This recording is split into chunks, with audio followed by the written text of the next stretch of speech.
Bismillahirrahmanirrahim. Tanda-tanda dari tanda-tanda kiamat besar. Dan sering saya katakan bahwa tanda-tanda kiamat besar itu berbeda dengan tanda-tanda kiamat kecil. Kalau tanda-tanda kiamat kecil terkadang datang, kemudian lenyap, kemudian datang kembali, kemudian lenyap, dan begitu seterusnya. Tapi kalau tanda-tanda kiamat besar sekali muncul, maka tidak akan berhenti.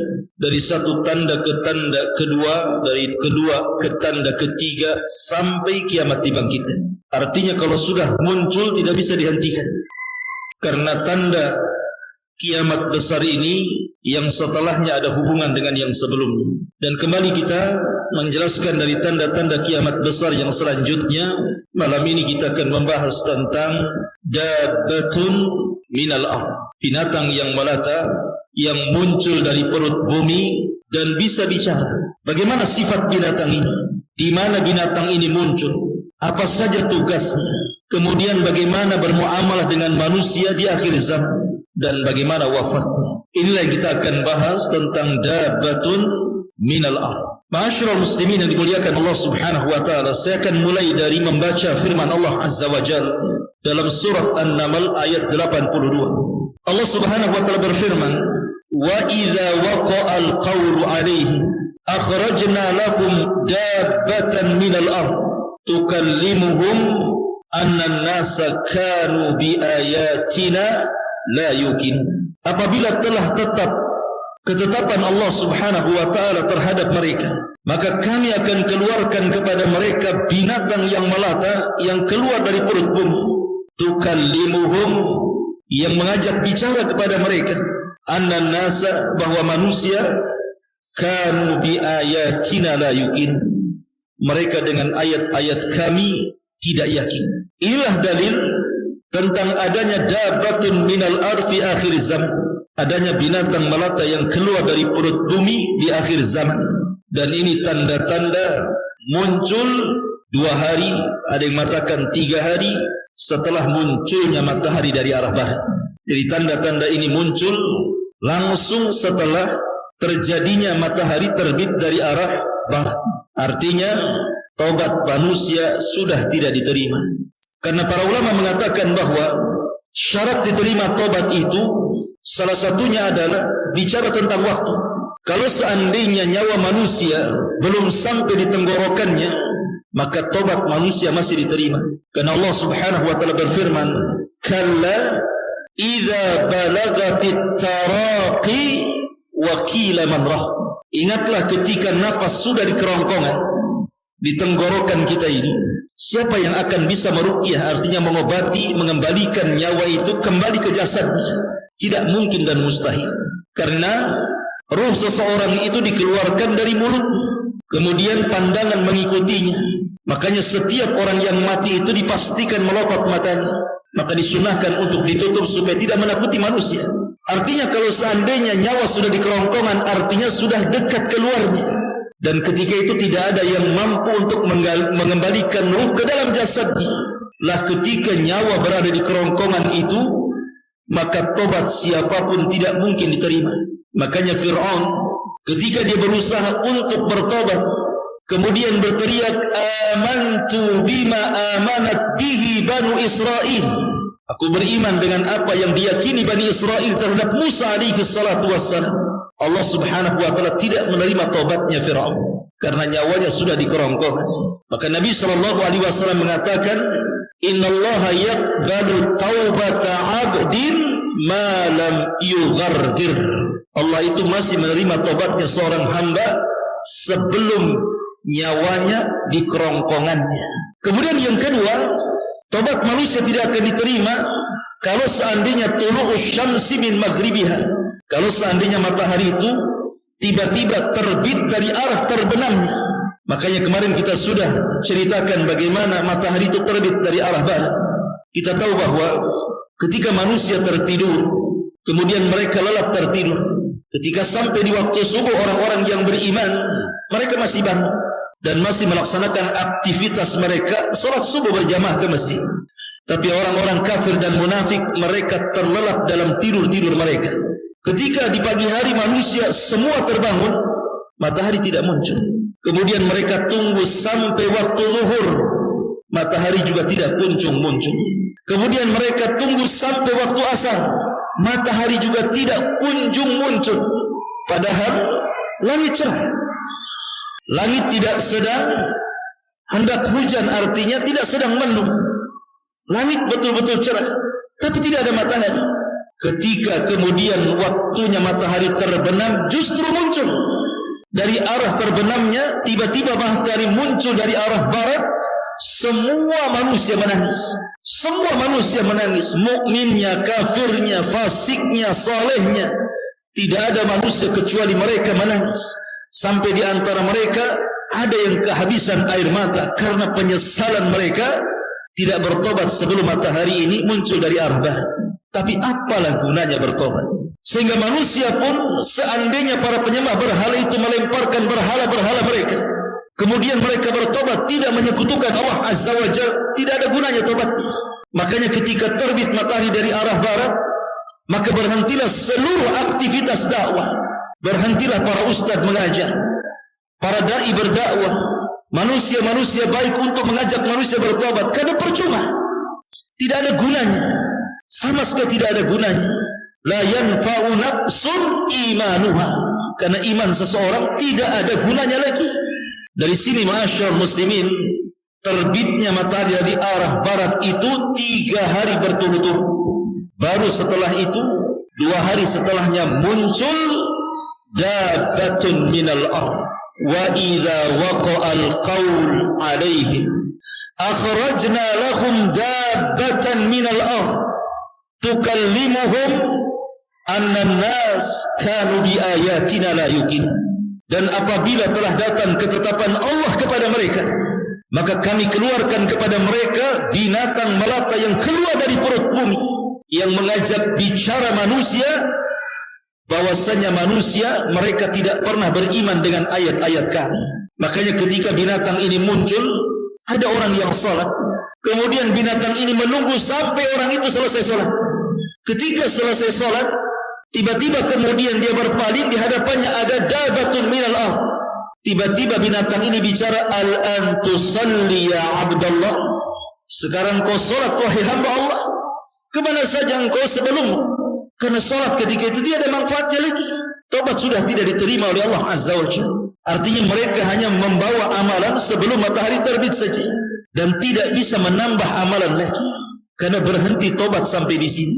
Ma'asyiral muslimin yang dimuliakan Allah Azza wa Jalla, Abdullah ibn Mas'ud radhiyallahu anhu ketika memberikan catatan kepada ayat surah An-Naml 82 ini, wa idza waqa'al qawlu 'alaihim, apabila telah datang ketetapan Allah kepada mereka. Apa yang dimaksud ketetapan Allah di sini? Kata beliau, ayyakunu bimautil ulama wa dhihabul ilmi wa raf'ul Qur'an. Kalau seandainya ketetapan Allah itu datang, maksudnya seluruh para ulama ketika itu diwafatkan oleh Allah. Dan ingat bahwa wafatnya para ulama itu musibah yang tidak bisa digantikan. Kalau hari ini presiden mati, wakilnya senang, besok dilantik dia. Kalau hari ini para pengusaha mati, besoknya datang pengusaha yang lebih hebat dan lebih handal dibandingkan sebelumnya.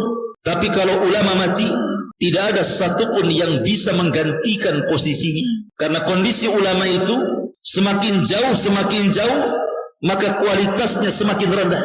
Siapa yang bisa menggantikan Imam Syafi'i setelah wafatnya Imam Syafi'i? Tidak ada. Siapa yang bisa menggantikan Imam Malik, Imam Ahmad, Abu Hanifah dan ulama-ulama yang lainnya? Tidak ada.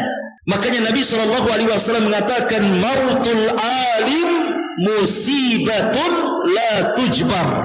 Kematian seorang ulama itu musibah yang tidak bisa digantikan.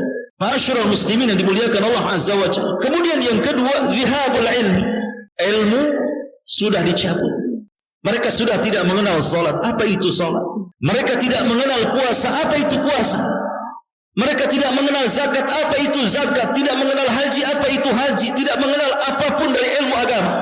Yang mereka kenal hanya lafaz la ilaha illallah. Itu pun mereka hafal dari bapak dan moyang mereka, bukan karena ilmu mengucapkannya. Apabila datang ketetapan Allah seperti ini, Orang sudah tidak mengenal ilmu salat, ilmu puasa, ilmu zakat, ilmu yang lainnya, dan mereka hanya mampu mengucapkan la ilaha illallah. Itu pun diucapkan oleh orang-orang yang sudah tua di antara mereka. Itu pun mereka dengar dari nenek moyangnya, bukan karena ilmu. Hilang ilmu di sini. Maka itulah ketetapan Allah Azza wa Jalla. Kemudian yang ketiga, raf'ul Quran. Al-Quran diangkat. Hudzaifah ibn al-Yaman, seorang sahabat yang dikatakan sirrun Nabi, pemegang rahasia Nabi SAW, mengatakan bahwa nanti di akhir zaman Islam itu tinggal namanya dan Al-Quran tinggal kertasnya saja. Jadi nanti di akhir zaman ketika antum membaca mushaf, tiba-tiba tulisannya hilang. Karena Rasul yang mengatakan nanti dalam satu malam Al-Quran ini akan diangkat, tulisan dan hafalan. Jadi sekarang kalau ada mushaf masih ada tulisannya, tapi nanti suatu malam hilang tulisannya. Antum membaca apa kertas kosong? Dan antum pun walau seandainya pun hafal beberapa ayat dalam Al-Quran, Allah hilangkan di dada-dadanya, sehingga tidak ada Quran baik bentuk tulisan atau bentuk hafalan. Apabila para ulama sudah mati semua, ilmu sudah diangkat, Quran sudah tidak ada lagi kecuali kertas kosong, kata Allah Subhanahu wa taala, akhrajna lahum dzabatan minal ard. Saat itulah Allah keluarkan binatang melata yang keluar dari perut bumi. Ini penafsiran siapa? Abdullah ibn Mas'ud radhiyallahu anhu. Ma'asyiral muslimin yang dimuliakan Allah Azza wa Jalla. Ketika manusia, artinya bahwa keluar binatang ini, kondisi manusia sudah rusak. Karena sudah tidak ada lagi yang membimbing mereka. Karena para ulama sudah tidak ada. Apa yang dibimbing? Sehingga orang-orang yang beriman, yang bukan para ulama, mereka hanya mempertahankan keimanannya saja. Dan orang-orang kafir, maka mereka tidak mungkin keluar dari kekafirannya. Ketika itulah binatang melata ini muncul. Lalu apa tugasnya? Apa tugasnya binatang melata ini? Dan seperti apa bentuknya? Ma'asyiral muslimin yang dimuliakan Allah Subhanahu wa taala. Di sini Allah Subhanahu wa taala menyebutnya dengan tukallimuhum. Artinya tukallimuhum itu tukhatibuhum. Artinya tukhatibuhum itu artinya mengajak bicara manusia. Jadi binatang ini bisa bicara. Jadi tugasnya adalah mengajak bicara manusia.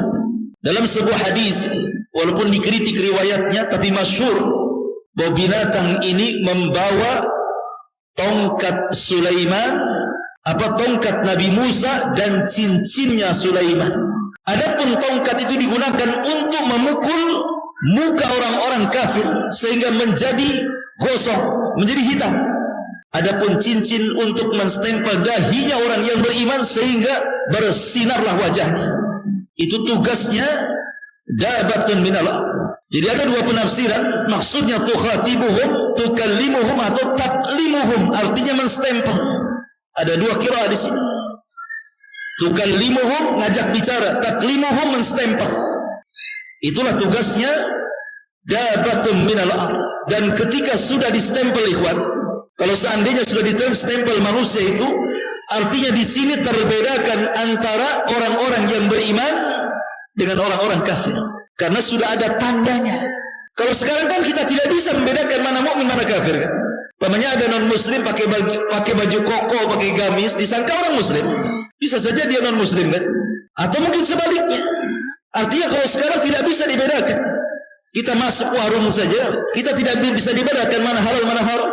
Apakah yang masak ini muslim atau kaya tidak muslim itu ya. Terkadang ada beberapa restoran itu kita masuk bingung nih. Ini halal apa haram, syubhat jadinya. Tapi nanti di akhir zaman orang bisa dibedakan. Dalam riwayat Allah angkat nama-nama mereka karena terbiasa panggilan mukmin dan kafir sehingga orang sudah lupa nama aslinya. Sehingga panggilan mereka di pasar-pasar itu, panggilan mereka hanya ya mukmin wa ya kafir. Ya mukmin wa ya kafir. Jadi kalau jual beli itu berapa min? Segini fir. Tidak ada lagi nama. Mukmin kafir, mukmin kafir. Nama sudah lenyap di situ. Jadi panggilan itu ya mukmin yang kafir, anehnya tidak tersinggung. Di zaman itu walaupun yang kafir dikatakan ya kafir tidak tersinggung. Seorang mukmin ya mukmin tidak tersinggung. Dan itu sudah biasa. Coba kalau sekarang, tidak boleh. Ngomong kafir saja enggak boleh, non-muslim. Sekarang enggak boleh bilang kafir, harus non-muslim. Atau saudara kita dari lain agama. Kafir itu keras. Padahal Quran yang mengatakan, Qul ya ayyuhal kafirun. Quran yang mengatakan kafir. Lam yakunil ladzina kafaru. Quran yang mengatakan kafir. Masa enggak boleh kita katakan si fulan kafir? Boleh dalam Quran itu. Ya mungkin kalaupun mau diperhalus non-muslim lah, apa bedanya? Tidak ada bedanya. Mau kafir mau non-muslim sama saja. Tapi bahasa Quran itu kafir. Masyarul muslimin yang dimuliakan Allah Azza wa Jalla. Jadi tidak tersinggung di zaman itu lain dengan zaman sekarang. Yang aneh yang tersinggung itu bukan orang kafir. Kalau orang kafir ya kafir, orang kafir yang tersinggung, mungkin tersinggung dia. Ini yang tersinggung orang Islam. Yang enggak terima orang kafir dikafir-kafirkan itu orang Islam. Enggak terima gitu. Aneh jadinya ya. Kalau yang dikafirkan tersinggung wajar. Tapi orang yang tidak disebut ya kafir, padahal jelas-jelas orang kafir, tersinggung dia. Kemudian membuat dalih macam-macam ini itulah. Subhanallah. Quran yang mengistilahkan ya kafir. Jangan dihapus bahasa ini dalam Al-Quran. Quran itu tetap relevan. Sepanjang zaman, sejak zaman Rasul sampai hari ini, bahkan sampai kiamat dibangkitkan, akan sesuai dimanapun Quran ditempatkan, di zaman manapun, di tempat manapun, Quran itu akan relevan dengan zaman dan makan, waktu dan tempat. Masyarul muslimin yang dimuliakan Allah Azza wa Jalla. Lalu seperti apa sifatnya binatang yang melata ini? Terjadi silang pendapat di antara para ulama tentang seperti apa bentuk daripada binatang yang melata ini. Disebutkan oleh para ulama, qad ikhtalafatil aqwal fi ta'yini naw'i hadhihi dabbati. Telah terjadi perselisihan ulama tentang penentuan jenis seperti apa sebenarnya binatang yang melata yang keluar dari perut bumi di akhir zaman itu. Faminhum man qala, di antara mereka para ulama yang mengatakan annaha fasilatu naqati salih. Ada yang mengatakan bahwa binatang yang melata itu adalah anak unta dari mukjizat unta Nabi Saleh. Ketika kaum Samud, kaumnya Nabi Saleh, datang kepada Nabi Saleh alaihi salatu wassalam dan mengatakan, ya Saleh, kalau engkau seorang Nabi, buktikan mana mukjizatmu. Kalau engkau membuktikan mukjizatmu, kami beriman. Maka saking cintanya Nabi Saleh kepada kaumnya akan keimanan mereka, maka Nabi Saleh mengatakan, kalau begitu kalian ingin apa? Maka kaum Samud mengatakan, keluarkan dari batu ini unta usyara. Unta tetapi usyara. Usyara itu bunting 10 bulan. Unta yang bunting 10 bulan ketika keluar langsung melahirkan. Coba keinginannya kan. Maka Nabi Saleh alaihi salatu wassalam tidak menolak. Kemudian dia pun salat, kemudian berdoa kepada Allah Azza wa Jalla. Maka Allah kabulkan permintaan Nabi Saleh. Keluarlah dari batu, tiba-tiba batu itu retak. Kemudian keluarlah dari batu itu unta yang sedang bunting 10 bulan. Dan langsung melahirkan, disaksikan oleh kaum Samud. Maka kemudian Nabi Saleh alaihi wasallam memperingatkan unta itu, jangan diganggu. Kalau sampai kalian ganggu, azab akan menimpa kalian. Tapi apa yang terjadi? Fakazzabuhu fa'aqaruha. Maka mereka pun mendustakan ucapan Saleh. Akhirnya mereka pun menyembelih unta ini. Makanya Allah mengatakan ketika mentafsirkan kalimat ashqaha, maka diutus orang yang paling celaka dari kaum Samud. Siapa dia? Pertama Kidar ibn Salif, yang kedua Misra. Jadi ada dua orang yang paling celaka, namanya Misra dan Kidar ibn Salif. Dua orang ini yang membunuh unta Saleh. Ada dua orang wanita, satu orang kaya, satunya punya anak gadis cantik-cantik. Wanita ini sekongkol, kemudian menawarkan kepada anak-anak muda, siapa yang bisa membunuh unta Nabi Saleh, maka dia akan mendapatkan kekayaan dan akan dinikahkan dengan gadis cantik. Maka Kidar ibn Salif dan Misra daftar, kemudian siap untuk membunuh untanya Saleh. Maka kemudian di malam hari mengajak yang lainnya, ada 9 orang dipimpin oleh Misra dan Kidar ibn Salif ini. Maka di malam itu mereka membunuh unta itu. Ketika anak unta itu melihat ibunya digorok oleh Kidar dan Salif ini, langsung lari berteriak. kemudian masuk lagi ke dalam batu. Dan unta itu setelah disembelih, dikuliti, dimakan rame-rame. Keesokan harinya mereka datang kepada Nabi Saleh memberitahu bahwa untanya sudah mati. Maka Nabi Saleh pun sedih. Kemudian mengancam, kalau kalian sudah mendustakan mukjizat Allah, tunggu 3 hari, Allah akan azab kalian. Mendengar ucapan Nabi Saleh, dikiranya ancaman biasa. Maka akhirnya Kidar dan juga Misra ini mengajak yang lainnya, orang-orang kampung yang tidak suka dengan Nabi Saleh. Malam itu setelah membunuh untanya, maka sekarang giliran membunuh Nabi Saleh dan keluarganya. Maka berangkatlah orang-orang ini yang hendak membunuh Nabi Saleh di malam itu. Allah takdirkan terjadi hujan batu dan menimpa semua orang yang hendak mencelakakan Nabi Saleh. Hujan batu ini menimpa kepada orang-orang yang hendak membunuhnya saja. Ini azab pertama. Kemudian setelah Nabi Saleh tahu bahwa orang-orang itu berbuat makar dan Allah azab mereka dengan dihujani batu, kaumnya mulai ketakutan. Berarti ini bukan main-main. Maka mereka pun mulai mengurung diri, mengunci diri di rumah-rumah mereka. Di hari pertama menguning wajah mereka, di hari kedua memerah wajah mereka, di hari ketiga menghitam wajah-wajah mereka, di hari keempat semua orang tidak sanggup berdiri kena setruk. Di hari kelima Jibril datang, kemudian berteriak dengan sekali teriakan, semua mati. Tidak ada satupun yang tersisa kecuali Allah binasakan. Itulah kaum Samud. Ada yang mengatakan dabatun minal ardi itu adalah anak untanya itu. Anak unta ini kan selamat tidak dibunuh, yang lari ke dalam batu. Nanti di akhir zaman anak unta ini akan keluar, yang Allah firmankan, wa idza waqa'al qawlu alaihim akhrajna lahum dabbatan minal ard. Apabila telah datang ketetapan Allah kepada mereka, maka kami keluarkan binatang melata itu dari perut bumi. Maksudnya fasilatu naqit salih, anak unta dari unta Nabi Saleh alaihi salatu wassalam. Ini pendapat yang pertama. Kemudian wa minhum man qala, dan di antara para ulama yang mengatakan annahal jassasah allati kanat tatahassasil akhbar lid-dajjal. Sebagian mereka mengatakan bahwa binatang melata itu adalah jassasah. Jassasah itu diambil dari kalimat jasus, artinya mata-mata. Dan ini pernah diceritakan oleh seorang sahabat, Tamim ibn Aus ad-Dari radhiyallahu anhu. Ketika belum masuk Islam, dia seorang Nasrani. Kemudian naik kapal dengan 30 anak buahnya dan dia nahkodanya. Kemudian kapalnya terhempas ombak sampai kemudian terhempas ke sebuah pulau. Ada yang mengatakan Laut Yaman, ada yang mengatakan Laut Syam. Sampai-sampai di Yaman itu ada namanya Pulau Sakotra. Pulau Sakotra, konon katanya Tamim ibn Aus ad-Dari ini terdampar di Pulau Sakotra dan Dajjal ada di situ, konon katanya. Ini kan tidak ada buktinya, karena hadis tidak menjelaskan di laut mana. Ya. Tapi kemudian orang-orang Yaman, orang-orang awam, mereka mengatakan pulau itu Pulau Dajjal, namanya Sakotra.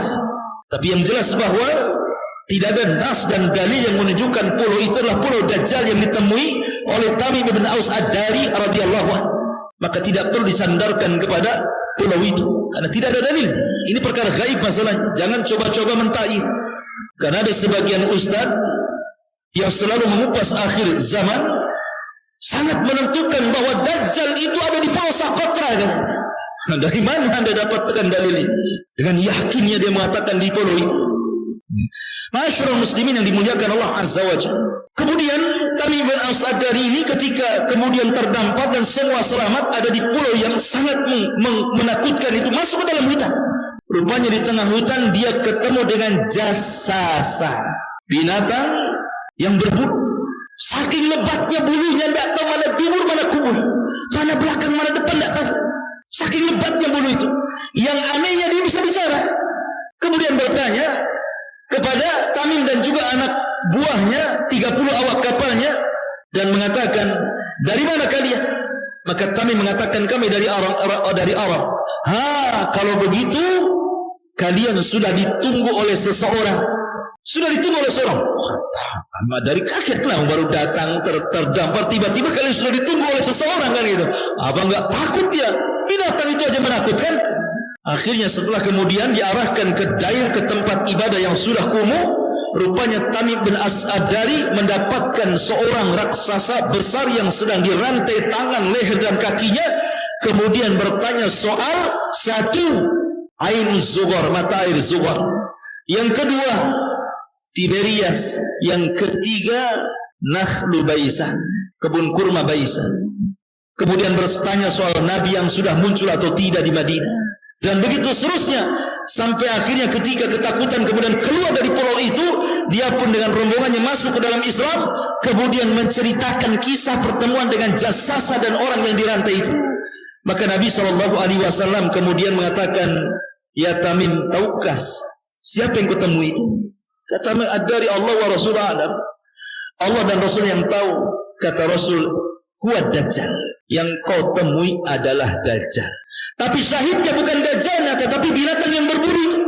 Karena binatang yang berbulu ini setelah itu dari tidak lagi kemana, tidak tahu kematiannya kemana, perginya kemana, tidak tahu. Sehingga sebagian para ulama mengatakan bahwa dabatan minal ard dalam surah An-Naml 82 itu artinya Jassasa, jasusnya Dajjal, mata-matanya Dajjal, binatang yang berbulu. Ini satu pendapat. Kemudian pendapat yang lain dikatakan wa minhum man qala innaha su'ban, bahwa binatang yang melata yang keluar dari perut bumi dan bisa bicara adalah ular. Ala jidranil Ka'bah, ular yang menunggu di temboknya Ka'bah. Jadi ketika Nabi SAW berusia 15 tahun terjadi banjir. Apalagi ketika itu terjadi perang yang disebut dengan perang Fijar. Perang Fijar itu perang antara Quraisy dan Kinanah melawan kabilah Qais ibn Ailan. Gara-garanya adalah Qais ibn Ailan ini melakukan penyerangan pertama di Ashhurul Hurum, di bulan yang sangat mulia. Yang kedua di tempat yang sangat mulia. Pertama menyerang di bulan Hurum, bulan-bulan yang mulia, Dzulqa'dah, Dzulhijjah, Muharram dan juga bulan Rajab. Yang kedua terjadi di Mekah. Sementara orang Arab pantang melakukan jihad di bulan-bulan mulia itu. Lah, kabilah Qais ibn Ailan ini menyerang orang dari Kinanah. Akhirnya Quraisy tidak terima. Maka terjadilah perang yang disebut dengan perang Fijar. Fijar itu diambil dari fujur. Fujur itu artinya jahat. Fa'alhamaha fujuraha wa taqwaha. Fujur itu karena dia melampaui batas. Orang Arab tidak boleh mereka menghormati bulan haram, apalagi tanah haram. Kabilah Qais ini menyerang Kinanah. Akhirnya Quraisy pun bersatu melawan kabilah Qais ibn Ailan. Terjadilah perang Fijar dan Rasul ikut terlibat dalam perang itu. Walaupun ketika itu usianya masih 14 tahun, ada yang mengatakan 15 tahun. Terjadi 4 tahun peperangan ini. Lah ketika peperangan inilah banyak kemudian batu-batu dilempar, akhirnya terkena Ka'bah. Maka Ka'bah hancur sebagiannya. Ditambah-tambah kemudian terjadi banjir, maka makin rusak lagi Ka'bah itu. Maka ketika itulah maka sepakat orang-orang Quraisy ingin merenovasi Ka'bah. Setelah terjadi perang Fijar, kemudian perang namanya setelah itu perjanjian Hilful Fudul. Kan begitu urutannya. Perang Fijar dulu, kemudian Hilful Fudul. Hilful Fudul itu artinya mereka bersumpah untuk menolong orang yang dizalimi. Karena ada seorang laki-laki dari Zabid dari Yaman hendak mengantar dagangan pesanan Al-As ibn Wail As-Sahmi. Setelah pesanan itu datang kepada Al-As ibn Wail As-Sahmi, nggak mau dibayar. Maka marahlah seorang Arab dari Zabid Yaman ini, akhirnya berteriak di Ka'bah dan berdoa kepada Allah, minta supaya Al-As ibn Wail As-Sahmi mengembalikan barangnya karena nggak mau bayar. Didengar oleh orang Quraisy, bangkit mereka membela laki-laki ini. Maka akhirnya kemudian mereka sepakat untuk melawan Al-As ibn Wail As-Sahmi karena sudah menzalimi orang. Maka ini disebut Hilful Fudul. Mereka bersumpah untuk menolong orang yang dizalimi. Lah Nabi SAW ketika menjadi Nabi dan Rasul mengatakan, kalau seandainya terjadi Hilful Fudul, aku juga ikut terlibat lagi, katanya. Karena itu sebuah kebaikan menolong orang yang dizalimi. Makanya Rasul mengatakan, unsur akhaka zalim wal mazlum. Tolonglah saudaramu, baik dia zalim, artinya cegah kezaliman, ataupun mazlum dia dizalimi. Intinya bahwa Ka'bah rusak gara-gara perang Fijar. Ada yang mengatakan rusak juga ditambah dengan adanya banjir. Sehingga orang-orang Quraisy ini ingin merenovasi Ka'bah. Ketika hendak mendekati Ka'bah, ada ular di situ. Mereka enggak berani dekat kepada ular itu. Mereka berusaha untuk mengusir ular, tidak mau. Dan mereka meyakini itu penjaga Ka'bah. Tapi kemudian tiba-tiba datang burung. Burung ini kemudian terbang, melihat ada ular, disambarnya oleh kakinya, kemudian dibawa terbang, kemudian entah berantah dibawa kemana. Kemudian mereka merasa bahwa amaliyah kita hendak merenovasi Ka'bah dikabulkan oleh Allah Azza wa Jalla. Karena buktinya penjaga yang mereka takuti sudah hilang. Entah berantah dilempar kemana oleh burung itu. Tapi ketika itu juga mereka tidak mau dekat Ka'bah. Mereka sudah bawa palu, siap digempur gitu ya. Kenapa mereka enggak berani?